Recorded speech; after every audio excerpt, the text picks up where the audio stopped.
everybody. How's it going? This is Manuel Montoya again, working from the University of New Mexico and in conversation with Global Ties Albuquerque.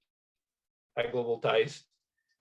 I want to thank Global Ties for being a stalwart partner to me. I know that the attendance on the webinars has been small, but this is being recorded for educational purposes, and I do think that when they get posted on the Global Ties website vis-a-vis YouTube videos, these will be something that you can refer back to at a later time.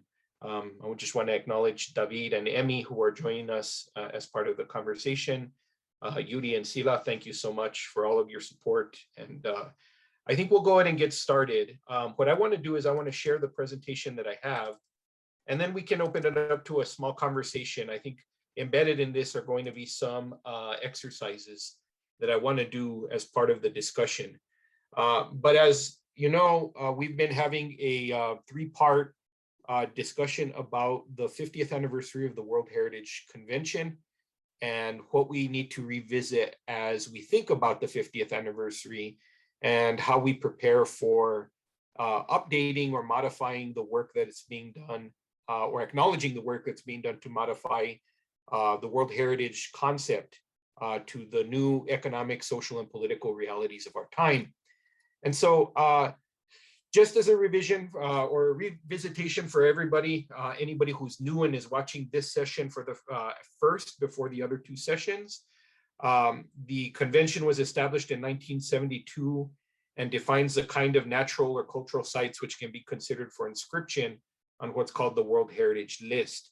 To become a UNESCO, United Nations Education, Social, and Cultural Organization World Heritage Area site, the main thrust of the treaty and the convention in 72 defines criteria for being a World Heritage site as being of cultural or physical significance to humanity.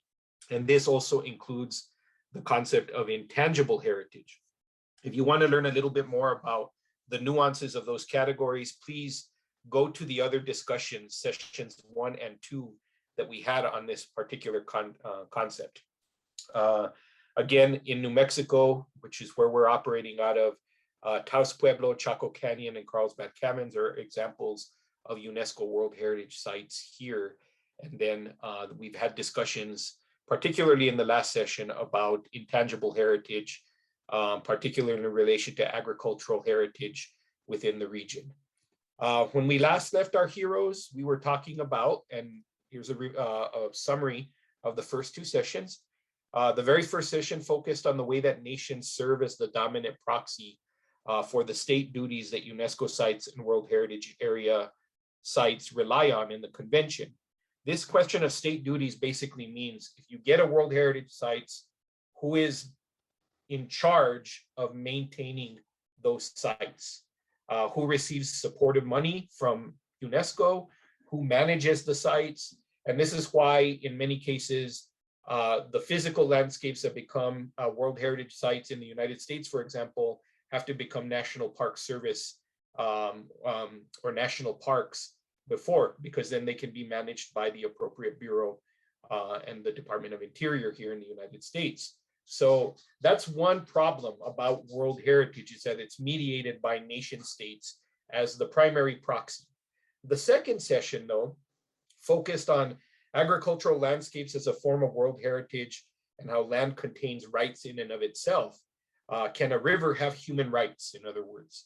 And we had this larger discussion about how a heritage site supports, or how we create and support heritage while avoiding an exploitation of the resources, the land, sorry for the typo there, and its people. And so now we're moving into a very different conversation. And this is another kind of reality about World Heritage that we rarely have a very, very specific conversation about. And that is how space, and I'm talking about outer space, not just space theoretically, digital identity and science fiction play into a concept of World Heritage. And I'm keeping in mind that it was just this week that Captain Kirk from Star Trek, at the age of 90 years, was shot up into space in Blue Origin, which is one of Jeff Bezos' space and private space exploration or commercial space vessels. And he did return safely, as did the rest of the crew. And this is now really kind of a routine mark for the way that space is becoming a part of our common vocabulary. Now that, quote unquote, I wouldn't say everyday people, but if Captain Kirk can actually make it up into space for real, then we're actually talking about a very different thing than we were 30, 40 years ago when we talk about the anniversary of the first moon landing.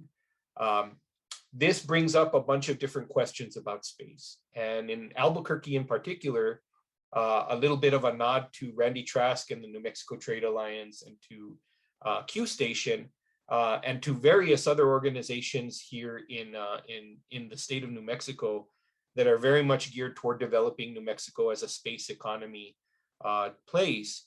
I think it's really important that we think about world heritage and the cultural element that is buttressing or supporting the question of space as part of our shared and common heritage. So the very first place I go when I think about this was a UNESCO World Heritage Site on the moon. Now, in some of my initial research, turns out that in 2019 and as early as 2018, an organization called For All Moonkind initiated an effort to get 2 sites registered as UNESCO World Heritage Area sites, the landing sites for Luna 2 and for the Eagle exploration. And the main purpose or the reason that these sites were being they were trying to register them was because as space exploration and moon landings become more routine, the concern is that the space wherein the moon and those initial landings of the moon would be compromised by other forms of space exploration. And so there is this kind of heritage protection element to preserving those landscapes on the moon that had the very first experience or interfaces with human life and human activity from planet Earth. And so there is a 2019 LA Times article by Ifran Khan that goes into this effort by this organization to talk about having a UNESCO World Heritage Site on the moon. And this raises the question, is the treaty or the convention capable of adapting to non-Earth territorial spaces? Now, I'm going to leave that as an open question, and I invite any of you to bring up or interject as you see fit. But it brings me to this bigger question about astronomy, space, and space heritage. As early as 2003, there was a framework of, those are my puppies, and this is Zoom, and this is the world we live in. In 2003, within the framework of the Global Strategy for Balanced, Representative, and Credible World Heritage List. So this was kind of a big conference that was about, is the list equitable and are we talking fully about world heritage? There was a pilot activity talking about astronomy. And so the theme of astronomy became the opening point for thinking about our relationship to outer space and how human beings have related to outer space. And so there are cultural and archaeological sites, particularly in Mayan artifacts and in Chichen Itza, for example. But there's different parts of the world that have had ancient sites related to the way that we gaze at the stars. Chaco Canyon is one of those places. But I'm thinking more specifically about those cultural moments when human beings, like everyday people, started to think about like travel to the moon. And I think about the movie, for example, in 1902, A Trip to the Moon, which was not only a very big advancement in the technology of cinema at the time, but it was also a way of fantasizing and speculating what could happen if we could travel to the moon 50 years before we actually got there. So there's a lot of different ways in which we can think about our relationship to the stars and the way that we have created ideas and started to create a dialogue about how we belong to the world in relation to the stars. I'm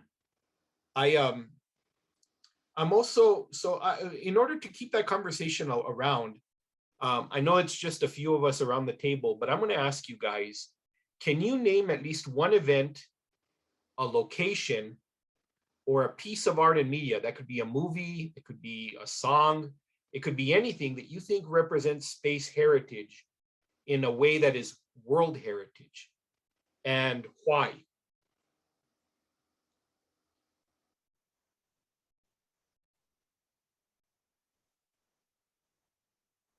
Emmy. This is what immediately came to mind. That famous kind of first recording of the moon landing, and that quote of "one small step for man, one giant leap for mankind," which I believe was actually said differently in situ, I guess, and I think the phrasing might be slightly different in reality. But that's what immediately comes to mind. That kind of first connection between the world, or the world as we knew it or know it, as the Earth, and then its connection to the moon itself. And then kind of looking more broadly at the kind of moon landing site. That almost strikes me as like a, not necessarily a form of intangible cultural heritage, because it is tangible in a way, but for something that spawns kind of a change in heritage, or change in humankind almost. That strikes me as perhaps something that may qualify. Yeah, I think that's a very good place to begin, right? I mean, I think it becomes, for a bunch of reasons. First of all, the landscape on the moon where the moon landing occurred and those footprints is still really something that can be preserved, and it is an artifact of that moment. But it was also at the time the most watched, and we can say it in two ways, both by radio and television, but it was the most watched or observed moment in human history up until that point.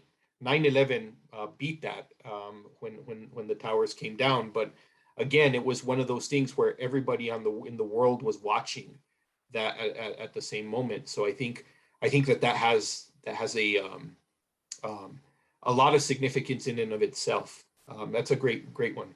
I see global ties, Yuri or Sila. Do you guys have one? Yeah, I was gonna say how even throughout history, how we've, I guess this would be more cultural heritage, how we use the sun and the moon in our calendars, in our days and times, and how there's, large populations that look at the stars, with horoscopes, and I idealize, conceptualize personalities and stuff based on, the placements of the planets, and how we kind of live our lives based on just looking at the stars, something that we can't really touch or go or see directly. I mean, I guess we can see the stars directly, but you know what I'm saying. But so like how we've been living based off of, the placement of the sun during our day, and how we live the majority of our day when the sun is up, because that's when we can see clear and all that. So I think that's a way of like cultural heritage of space on the Earth.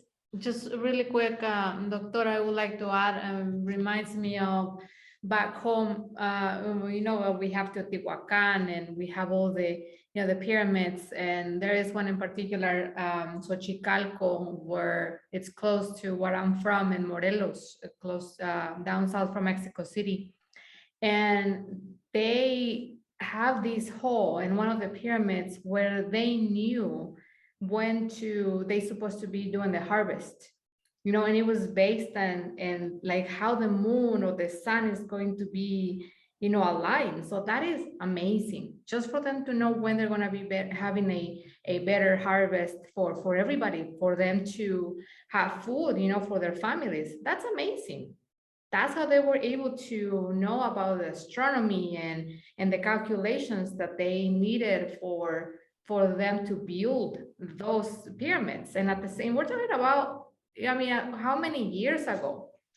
And at the same time, you're looking into that kind of technology, but also the pyramids in Egypt. How did that even happen, back then? Right. I think those are brilliant observations, right? I mean, all human civilization is organized by a relationship to time. And so, so the lunar calendar, the lunar system, all of these different ways in which we use celestial bodies to organize human interaction and really almost every aspect of our human lives is something that can't be denied, especially given those ancient sites that, I mean, in an astounding fashion, have really with with really inductive reasoning did really monuments to human genius in a way that the World Heritage Area Convention, I think the World Heritage Convention really does identify as a very specific thing. It meets those criteria. So I do think that those are very good examples. David, you have an example? Yep, thank you, Doctor. Will ties kind of stole one of my examples. No, no, no. I was thinking something similar. I was thinking actually on the Aztec calendar, and I was like, I I know it's I don't know if you guys heard of the whole situation that was around it when everybody was saying that the world was gonna end in 2012 and stuff. And even though that didn't happen, we all know that this calendar was one of the most specific ones in comparisons with the one that we have nowadays. That it was very useful for them. And I feel like this is one of those things that we should, as human race, like I don't know, like make it a world heritage thing. That was one thing, and the other, thinking a little bit of the space and how we as humans have been trying to reach further. I was thinking on all the satellites that NASA sends, and some of them are still in their in their journey to whatever end that they have to go, but some of them are gonna start to be retrieved in coming years. So maybe those things would also be I don't know, would also should be taken as part of World Heritage. And to that end, I don't know if NASA itself should be a World Heritage, because they kind of are our eyes out there. They kind of are the ones who try to let us know what's happening out there and trying to keep us updated with the things that happen outside the world. I don't know if that makes sense. That's what It came up does. to my mind. Absolutely, David. Yeah, and I think I'm gonna just note it because I'm gonna call it out like the cat in the room that it is. But David David, as my graduate assistant, is on a treadmill right now, and I think this is gonna be the liveliest video of all the videos. So if you guys are watching this one, you got that here and only here. I will say, yeah, as artifacts, I mean, those space vessels, that satellite objects that have been sent out and are returning are a massively important part. But it also reveals one of the interesting questions is like we do and perform this segregation of outer space from world heritage in a way there have been and still consistently is this kind of segregation of those items that don't necessarily fit into that conception of heritage that was derived at the time of the writing of the convention. And so it is also a case study in what we're not able to account for when we think about the way we imagine all humankind operating or being a part of it. And that's not only a missed opportunity, it's an unfortunate index of what was problematic about the middle of the 20th century and the late 20th century when we started to draft these treaties. So it tells us a lot about our assumptions about the world in that particular way. So thank you for bringing that up, David. Emmy, you have another point to bring up.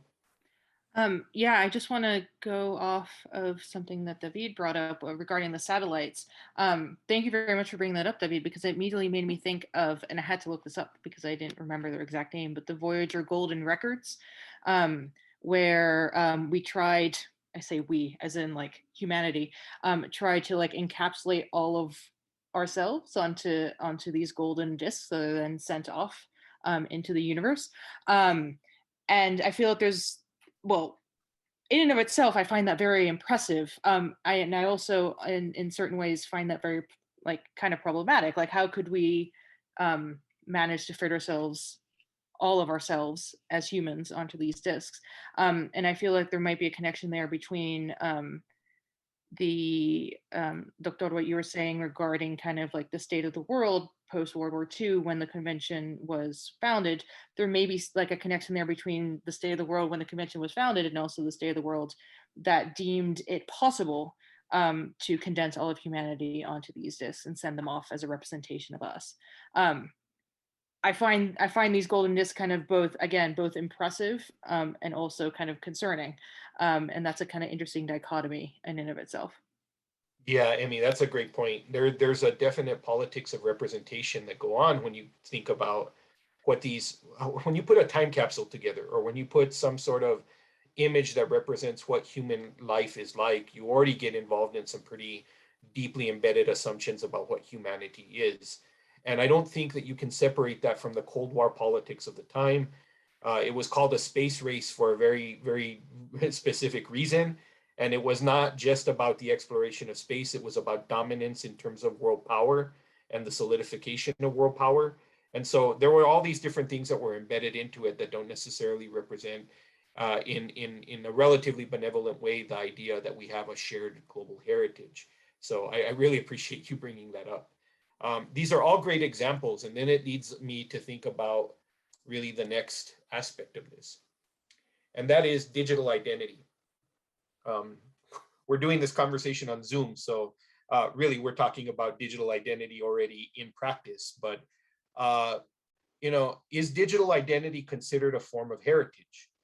And when I think about this, I think about like digital stuff that archived human memory and human experiences, but no longer is active.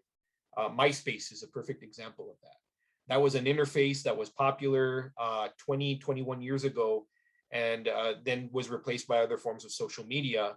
Another one that I think about often is Second Life, which is really a fully realized digital landscape, right? And we did a project last year with our students that tried to build out a Second Life space to see what the relevance was of digital identity in that context. But again, people who have Second Life profiles, and I met many people who have these profiles, they often see themselves more realistically in their digital selves than they do in the real world.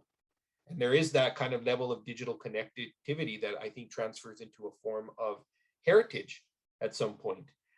There was a moment recently in 2020, it was October of 2020, where UNESCO and a couple of other groups started to bring together a discussion about memory of the world.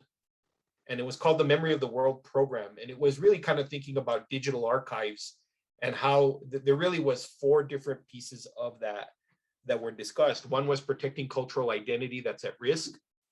Another was creating sustainable partnerships for preservation. Another was preventing loss of documentary heritage due to the rapid obsolescence of technology. And lastly, that meeting was about upholding enabling legal frameworks for effective functioning of memory institutions. Now, I think those words are really interesting, particularly memory institutions. It's kind of interesting though, because I think the focus of that discussion was more about documenting the real world. And again, as we saw with space, there is a segregation between what we call the real world that has real heritage. And then there is this other space where people live their lives, they communicate with each other. We communicate through WhatsApp and Instagram and all other forms of social media, but is that necessarily, quote unquote, the real world? And inside of memory institutions, how are we creating a profile or a way of thinking about the world that has that form of digital identity? So again, I guess I'm going to open it up to everybody. Can you think of an example? My example is Second Life. I really see a lot of real human investment in your identity inside of Second Life. And eventually that's going to be a social space, even if it becomes obsolete, that is quote unquote a memory institution that had a very different kind of reality that at some point we may have to look back at and see it as a form of world heritage. I don't know if you guys can think of others, but I'd welcome any at this point if you guys have any.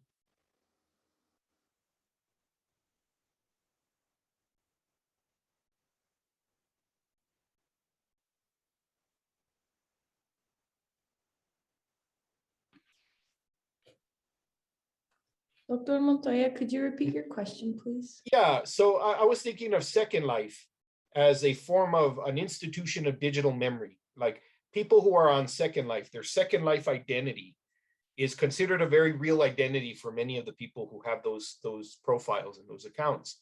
And so I guess my question is going to is do you guys do you think of an example of a way of belonging in the digital world that isn't necessarily just about documenting the real world, but it is about having a real life, a quote unquote digital real life inside of itself? So Second Life is a good example of that. I think David has his hand for one. What do you think, David? I feel like the easiest that comes into my mind, like really easy is and fast, is Instagram. Because I feel like even though we kind of like, I don't know, share things that go in our daily lives, it really defines, I don't know, another aspect of the person, like an aspirational part.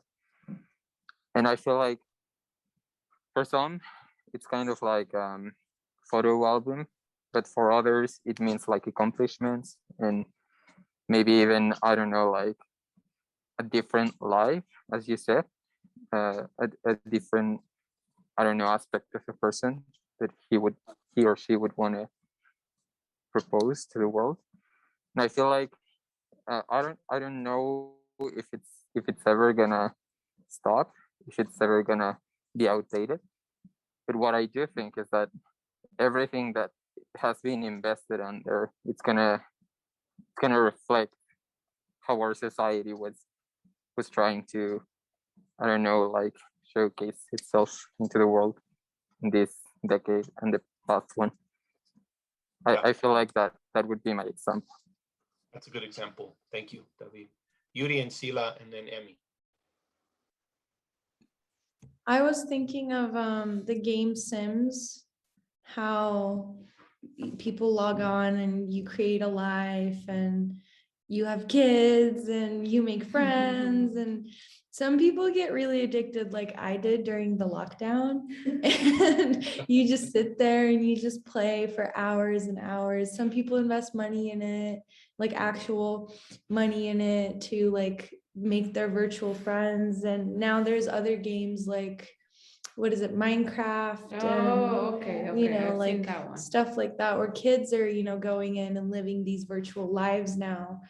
And then I recently read 2 books. They were fiction books, but it was about how, you know, in the future, because the real world is going to be so you know, disastrous to live in, we're going to be living our actual lives in virtual worlds, like with VR glasses and suits and controllers and all that. And like, it was such a good series of books, but it was about like how people are racing to win all these treasures in the game, but you're also attending school through the VR, because you can't physically go to a school because the world, like everybody lives in tin cans or something like that. And like, yes, Ready Player One and Ready Player Two. Crazy. And it's crazy, but it's so realistic. Like, where are we going? And it was about how like all the rich people had left the planet, and you know, there was a race to space. And you know, these topics are so relevant to today's discussions as well. So yeah. I mean, we don't have to look far. I mean, COVID really revealed when you have a dangerous real world, you have an environment that is not suitable for human interaction, and then you have this kind of, you have to create an alternative space for attending to and maintaining and nurturing your identity, right? And so I think one of the key words there is heritage, right?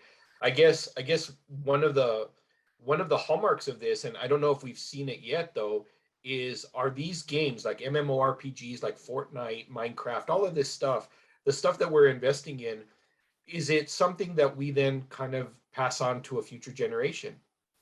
Are they going to inherit, hence heritage? Are they going to inherit those experiences? And if so, what is the future of that? And I think Ready Player One is a really good example of that, because clearly pop culture and the way that pop culture is consolidated inside of that book and inside of that concept, I think is really a way in which we're saying we do actually have that. That's a heritage, right? Like all of these different experiences that I've had, they do consolidate the images, and those experiences are part of how we're passing on ideas to a future generation. So I think that's a great example as well. Thank you. Emmy. Yeah, I have a I was going to mention YouTube and TikTok, but now that's made me think of a question, particularly like in regards to memory institutions, like as a concept, because I feel like everyone so far has mentioned aspects of digital culture that are a part of or belong to non-state actors. Like I don't even know if that's the correct way of putting it. But essentially, like all of these, like Fortnite and Sims and whatnot, they're all, if you kind of boil down to it and go down to the source, they all belong to corporations. And thus the memory that is encapsulated in them belongs to corporations. And that seems to me like a big kind of diversion, understandably so, from kind of where the World Heritage Convention started, with this belief that the nation state will be I believe you said something in the first session of like, this is how we choose to manage ourselves or something like that, like the nation state being the way that we manage ourselves. And so therefore, like, all this to say and to ask, when kind of UNESCO got together to talk about this, was that maybe like the first kind of concrete step towards acknowledging anything other than the nation state as a way of preserving heritage? That's a great question. I mean, in the end, it boils down to one thing. I mean, we can conceptualize our belonging to the world as being outside of nationality. We've done it for a long time, and in fact, it probably goes into my next slide. But really, in a way, can we avoid the bureaucratic instruments that make us capable of doing what we do every day? Is that like a mechanism in place? And is that machine still the nation? I would argue that it probably isn't, because we have all sorts of other ways in which we interact, even economically, with cryptocurrencies and with alternative systems of payment. We don't necessarily rely on the nation for credibility for some of our bureaucratic mechanisms. So the way we are in the world doesn't necessarily match the sovereignty of the state anymore. And so I mean, it's an open question, but it's one that I don't think the World Heritage Convention was equipped to answer at the time that it was written or conceived. And so I do think that as different conferences have evolved, I do think that people have been paying attention to it, but I don't yet think that, even at the 50th anniversary of this, I don't yet think that we've actually come up with a maybe we do and we don't want to talk about it, but we don't want to recognize that the international world order is not the one that was of the 1950s through the 1980s. It's not the same. So I think the question is the right question. Yuri Sila, did you have your hand raised for this? Oh, sorry, I forgot to lower it. No problem, no problem. So then I guess I'll go into the last part, which is science fiction. Now, this is kind of the more speculative part, really, because we've kind of moved into, yeah, the moon's an actual space. Like it's outside of the world, but it is an actual space that we can designate as a location. And even as intangible heritage, we can talk about, events like the moon landing and Blue Origin and all sorts of other things as being a part of world heritage. And then we moved into digital identity, which is, even though it's a digital space, it's still a space where people are really emotionally invested in a culturally enacted way, is the way that I'll say it. Cultural enactment, because you are being in those spaces. You're doing things, you're building out experiences out of it. But science fiction is a little bit different because it's speculative. And I often, in my own work, I have spent a lot of time thinking about this concept that I call, or that people will refer to as planetarity. And actually Ambassador Lozoya brought up that term in the very first session. And it was one of those things that actually made me smile, because it was like, when are we going to think about planetarity, the characteristic about being part of planet Earth? And I would make the argument that we already have, and we've done so for a very long time. It might be a form of intangible heritage. It doesn't have a specific location. And in some cases, it might not even have a specific set of events. But really, even these artifacts of speculative fiction, like H.G. Wells in 1897, when he wrote War of the Worlds, created this idea of an alien invasion where, you know, it was we humanity against all of these other, kind of quote unquote alien others, right? And then we've kind of, that's fraught. We can talk about how that's actually a metaphor, how we alienate people here on planet Earth, which is a very real way of reading that. But another way of reading this media is to think about this kind of unifying force and really kind of the mechanism whereby we unify ourselves. And so, you know, I really like to think about the bookend of H.G. Wells from 1897 to 1914. He writes War of the Worlds, which is this, you know, crazy alien invasion, but then he writes a treatise called The War That Will End War, or The War to End All Wars is another way that it's referred to. But it is really this document about World War I, where he's actually referring back to his science fiction book and saying, we're now at a point in human history where we're conceiving about the end of the world. If we're actually having this level of mass destruction, we're actually at a point where we're thinking about the same thing that is basically the spirit of which I was writing on alien invasion in the War of the Worlds. So it makes me think there's just tons of examples of either aliens coming to visit us or us going out into the world to explore this big frontier of the universe, like Star Trek style. So I guess my question is, how has sci-fi created a way for us to think about our shared world heritage? And is it legit? Is it a legitimate form of world heritage? Or is this just kind of crazy talk? And if you brought it up at the United Nations, it would be, you'd be laughed out of the room, which I would half expect, but is it though? It's my question. Yeah, Yuri and Sila, what do you think about that? I mean, you know, weren't we talking about this year how the US government was like, oh, there's things we couldn't explain, and then all this all the talk about UFOs and like aliens actually existing. I feel like I saw some of that on the news a couple months ago, actually. But you know, like sci-fi and all this space exploration and Hubble, watching NASA videos, I think it really, for me personally at least, it makes me realize how materialistic we are here on this planet, and how there's the world, the universe is so much bigger, and how could we cling on to things and places when we don't even know if we're going to exist in the next, you know, few centuries with climate change and all that. And you know how we all belong more to the universe than we do maybe just to the planet. And there could be other beings, we don't know, right? But you know, it's just like me thinking about how like materialistic we have become with our belonging and our owning Spoiled stuff. Yeah, well, you know, it's, oh God, that's such a powerful point, because in a way, how can bureaucracies be anything but? I mean, bureaucracies basically their function is to materialize the intangible. That's why you need a driver's license, to verify the intangible element of having the right to drive, right? That's why you have passports and you have birth certificates. They're material evidence of you being born, right? Which should be self-evident, right? But we don't. We need to create the paperwork, right? So the iron cage of bureaucracy, I think, is a very real part of this, is that it's a treaty. The convention turned into a treaty, and it turned into a bureaucratic instrument.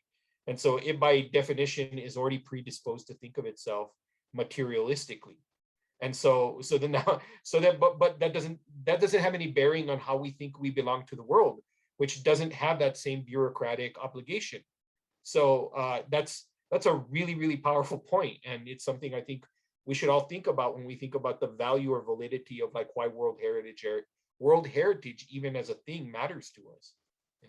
Great point. Emmy, you want to follow up on that? Yeah, thank you so much for bringing that up, especially regarding bureaucracy, because that made me think of, I don't know how much everyone here was or is Star Trek fans, but the Federation of planets, and like humanity kind of joining forces with other species and then forming this like universal government, and the Federation coming about because we, if I remember like the canon correctly, because we as humans like got rid of our differences or surpassed them, and we're able to, you know, go forth and go into the stars. I feel like that perfectly encapsulates both like how aspirational we are as humans, and how flawed we are, which I feel is also maybe like an undercurrent or a theme throughout a lot of science fiction, that we can build for ourselves both like a utopia and a dystopia, but even our dystopias and our utopias contain elements of the opposite.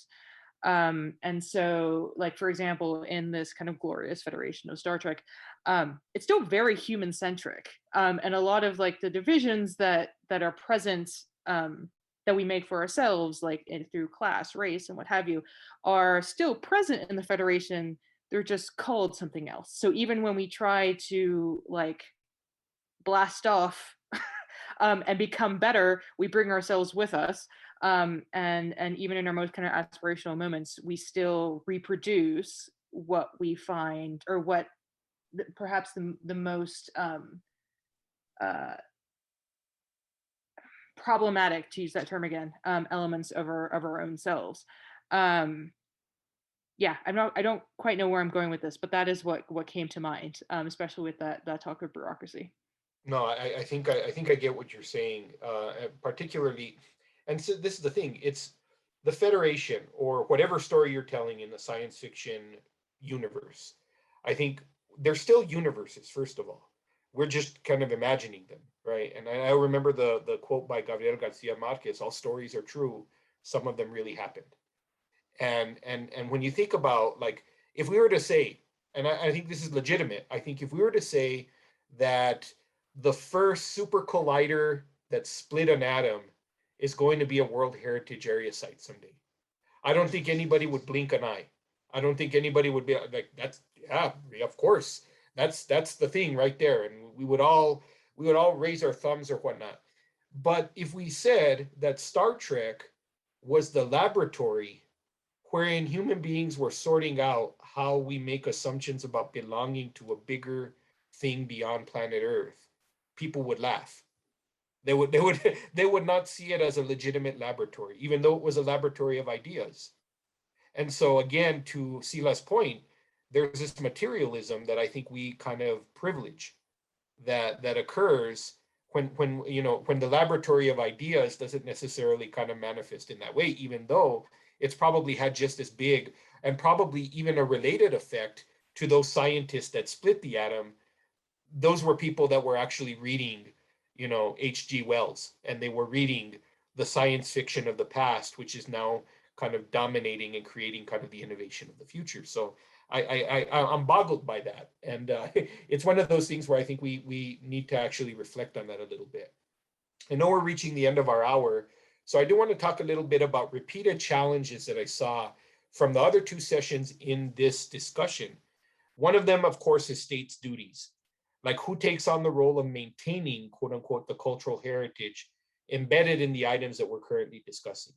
And anything that we brought up would still, by virtue of it being a bureaucratic institution, would have to have somebody who is, quote unquote, the parent of the idea, or the intangible or otherwise of the heritage area.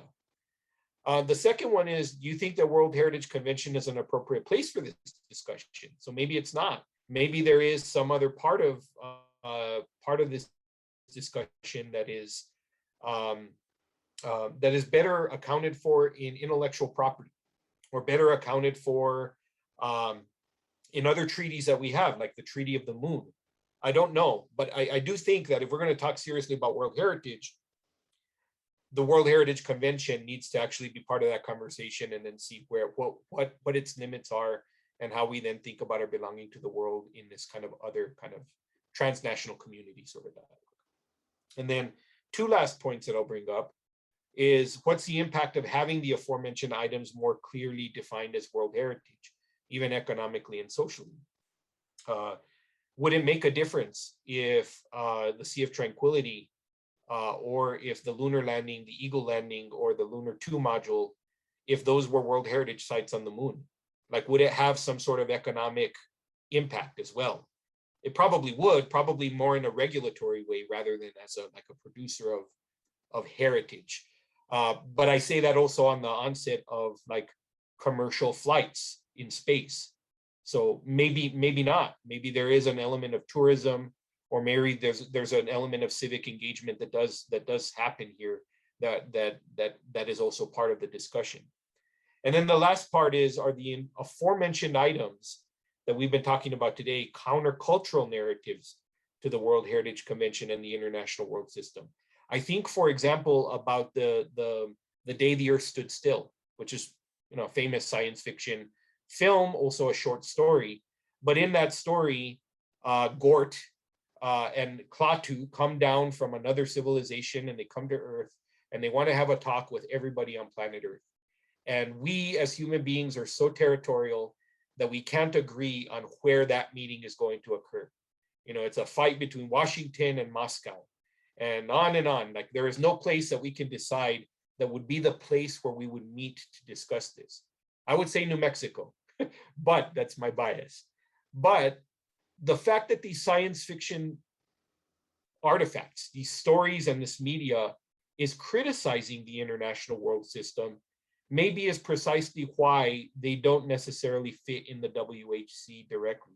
It may be that they are the countercultural narrative that is saying that this is all well and good, and we can all sing Kumbaya as a United Nations, but the reality is we belong in other ways to the world, and it doesn't necessarily require a World Heritage designation to actually be meaningful in our lives. So I leave that as an open question, and all of these challenges as we think about the World Heritage Convention moving forward. I know that we've reached a bit of our time, but if anybody has any final thoughts or reactions to these points, I'd welcome them now if you guys are interested.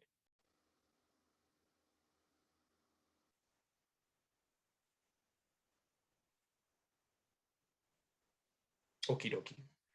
Then I think this is a good bookend. I think we can, I'm going to stop sharing here. And I think that I didn't see the chat here about Ready Player One, where people would inherit money and houses in the virtual world from their past family members. So there is an element of heritage in that. Thanks for sharing that. I really appreciate that. But generally speaking, I think these are three things. These three sessions have been intended just to change your mindset about what we think about when we think about these international treaties that we often take for granted as being part of the way that the world is. But they're always subject to revision. And I would encourage anybody who's watching this, who's participating here, or who is watching at a later point, always think about the validity and the legitimacy of any of the codes or systems that mean to govern us in relation to our belonging to the world. Because even though this may seem kind of quaint, I think it's probably one of the most important assumptions we make about our belonging to the world. And so if we continue to do this, I think that it's a really good exercise, and one that keeps our critical thinking about politics and society and how it integrates with our economic choices. I think it just helps us